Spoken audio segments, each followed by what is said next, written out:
Hello friends, welcome to Sumitra vlog. நம்ம இன்றைக்கி செய்யக்கூடிய டிஷ் பார்த்திங்கன்னா தக்காளி ஊறுகாய். தக்காளி ஊறுகாய் எப்படி செய்யலான்ட்டு பார்க்கலாம் வாங்க. ஃபஸ்ட் அதுக்கு தேவையான பொருட்கள் வச்சு 1 கிலோ அளவுக்கு தக்காளி எடுத்துக்கிறேன், 50 கிராம் அளவுக்கு புளி எடுத்துக்கிறேன், உப்பு தேவையான அளவு, 1 டீஸ்பூன் அளவுக்கு மஞ்சத்தூள் எடுத்துக்கிறேன், 1 டீஸ்பூன் அளவுக்கு கடுகு எடுத்துக்கலாம், 1 டீஸ்பூன் அளவுக்கு காஷ்மீர் மிளகாய்த்தூள். இது ஆப்ஷனல் தான். இப்போ நம்ம வறுத்து பொடி பண்ணி போடுறதுக்கு வெந்தயம், சீரகம், கடுகு 3 1 டீஸ்பூன் எடுத்துக்கிறேன். இப்போ தனி மிளகாய்த்தூள் 50 கிராம் எடுத்துக்கிறேன். இப்போது 1/4 டீஸ்பூன் அளவுக்கு பெருங்காயத்தூள் எடுத்துக்கலாம். ஃபஸ்ட்டு நம்ம புளி ஊற வைக்கணும். ஸோ அதுக்காக நம்ம சுடு தண்ணி தான் ஊற்றணும். அதுக்காக நம்ம சுடு தண்ணி போட்டுக்கலாம். நான் புளியில் ஊற்றுறதுக்கு சுடு தண்ணி போட்டேன். ஒரு கொதி வந்தவுடனே ஆஃப் பண்ணிடணும்.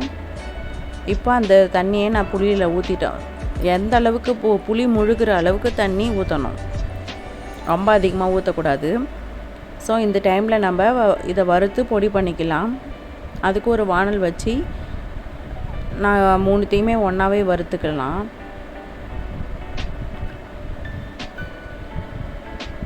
இந்த அளவுக்கு நல்லா வறுபட்டதும் ஆஃப் பண்ணிடலாம் ஸ்டவ்வை. இது கொஞ்சம் நேரம் ஆற வச்சு நம்ம அரைச்சிக்கலாம். இப்போ நம்ம தக்காளியை 1/4 பங்கு அளவுக்கு பொடியாக கட் பண்ணின்னு மீதி தக்காளியை நம்ம இந்த மாதிரி விழுதாக ரெடி பண்ணி வச்சுக்கலாம். இப்போ ஆறுனதை நம்ம பொடி பண்ணிக்கலாம். இப்போ நம்ம எல்லாமே ரெடி ஆகிடுச்சு. இப்போ நம்ம ஸ்டவ் ஆன் பண்ணி வானல் வச்சு நம்ம ரெடி பண்ணலாம் ஊறுகாய். இதுக்கு 1/4 லிட்டர் அளவுக்கு, அதாவது 250 கிராம் அளவுக்கு ரீஃபண்ட் ஆயில் எடுத்துக்கலாம். எண்ணெய் சூடானது 1 டீஸ்பூன் அளவுக்கு கடுகு போட்டுக்கலாம். கடுகு பொரிஞ்சதும் இப்போ நம்ம வெந்தயம் போட்டுக்கலாம்.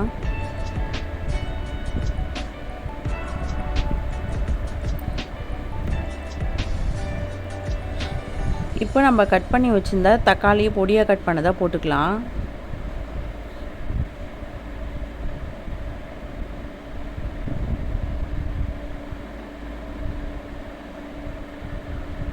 இப்போ தக்காளி நல்லா வதக்கணும். இந்த அளவுக்கு நல்லா வதங்கினதுக்கு அப்புறமா நம்ம விழுது அரைச்சோன்னா அந்த விழுதை ஆட் பண்ணிக்கலாம்.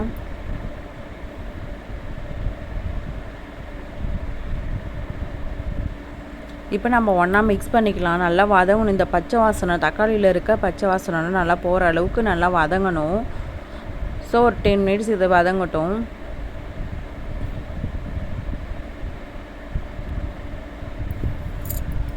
இப்போ கொஞ்சம் பாதி வதங்கிடுச்சு. இன்னும் கொஞ்சம் வதங்கணும். அந்த ராஸ்மல் போகிற அளவுக்கு நல்லா வதங்கணும். ஸோ அந்த டைமில் இப்போ புளி ஊற வச்சோம்ல, அது ஆறிடுச்சு. ஸோ நம்ம இது கரைச்சி வடிகட்டிக்கலாம். நம்ம புளி முழுகிற அளவுக்கு தான் தண்ணி ஊற்றணும். அந்த தண்ணியில் மட்டும்தான் நம்ம கரைச்சிக்கணும். எக்ஸ்ட்ரா தண்ணி எதுவும் ஆட் பண்ணக்கூடாது. இப்போ நல்லா கட்டியாக கரைச்சாச்சு. அந்த வடிகட்டிக்கலாம். இந்த தண்ணி மட்டும்தான் நமக்கு தேவை. எக்ஸ்ட்ரா தண்ணியெலாம் எதுவும் ஆட் பண்ணக்கூடாது. ஸோ நம்ம சுடு தண்ணி எதுக்காக ஊற்றுறோன்னா, புளி ரொம்ப நாள், இந்த ஊறுகாய் ரொம்ப நாள் கெட்டு போகாத இருக்கும். ஸோ அதனால தான். பச்சை தண்ணி ஊற்றுனா சப்போஸ் தண்ணி படாத இருக்கணும். அதுக்காக தான். தண்ணி படாத இருந்தால் ஊறுகாய் நல்லாயிருக்கும், ரொம்ப நாள் கெட்டு போகாத இருக்கும். ஸோ அதுக்காக தான்.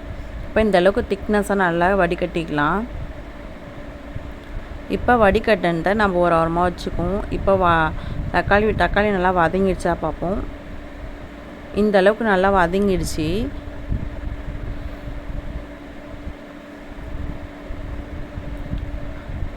இந்த அளவுக்கு நல்லா வதங்கினதுக்கப்புறம் நம்ம 50 கிராம் தனி மிளகாய்த்தூள் போட்டுக்கலாம். 1 ஸ்பூன் அளவுக்கு காஷ்மீர் மிளகாய்த்தூள் போட்டுக்கலாம். இது ஆப்ஷனல் தான். தேவைன்னா போட்டுக்கலாம், இல்லாட்டி வேண்டாம். இப்போது மஞ்சத்தூள் போட்டுக்கலாம் 1 டீஸ்பூன் அளவுக்கு. இப்போ நல்லா கலந்து விட்டுக்கலாம். நல்லா வதங்கி இந்த மிளகாய் தூளில் இருக்க பச்சை வாசனைலாம் நல்லா போகணும். ஸோ அந்த அளவுக்கு நல்லா வதங்கணும். இந்த அளவுக்கு நல்லா வதங்கினோடனே நம்ம உப்பு போட்டுக்கலாம் கொஞ்சம்.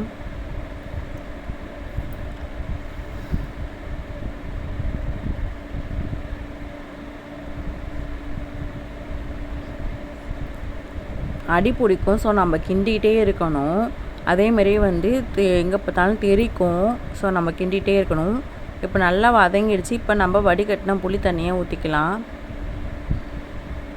இப்போ நல்லா வந்து அடி பிடிக்காத அளவுக்கு நல்லா கிண்டணும். ஸோ புளி வந்து எதுக்காக நம்ம ஆட் பண்ணுறோன்னா, கெடாமல் ரொம்ப நாள் கெடாமல் இருக்கும், நல்லாயிருக்கும்.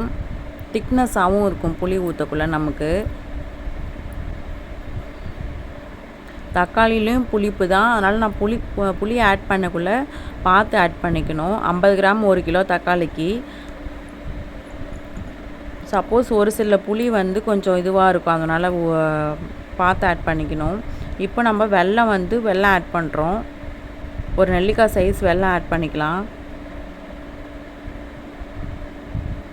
வெல்லம் ஆட் பண்ணக்குள்ள அந்த புளிப்பை வந்து பேலன்ஸ் பண்ணும், அதுக்காக தான். இப்போ நம்ம வறுத்த பொடி பண்ணி வச்சுருக்கிறத ஆட் பண்ணிக்கலாம். இப்போ நல்லா மிக்ஸ் பண்ணிவிட்டு நம்ம ஆஃப் பண்ணிக்கலாம். நல்லா கிளறி விட்டு அந்த வெல்லம் கரையணும். நம்ம வெல்லம் எதுக்காக ஆட் பண்ணுறோன்னா, அந்த புளிப்பை பேலன்ஸ் பண்ணுறதுக்காக. இப்போ நல்லெண்ணெய் 50 கிராம் நல்லெண்ணெய் ஊற்றிக்கலாம்.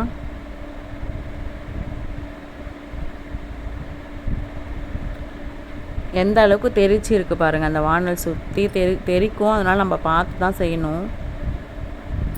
அந்த அளவுக்கு டேஸ்ட்டாக இருக்கும்.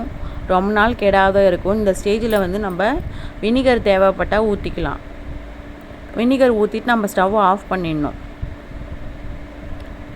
இப்போ நல்லா சூப்பராக ரெடி ஆகிடுச்சு. எந்த அளவுக்கு இருக்குது பாருங்கள்.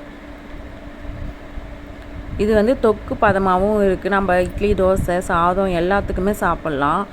நம்ம சைட் டிஷ்ஷாகவும் ஊறுகாய் மாதிரியும் சாப்பிட்லாம். இல்லை மெயின் டிஷ்ஷாகவே இதுவே இட்லி, தோசை எல்லாத்துக்குமே சாப்பிட்லாம். ரொம்ப டேஸ்ட்டாக சூப்பராக இருக்கும்.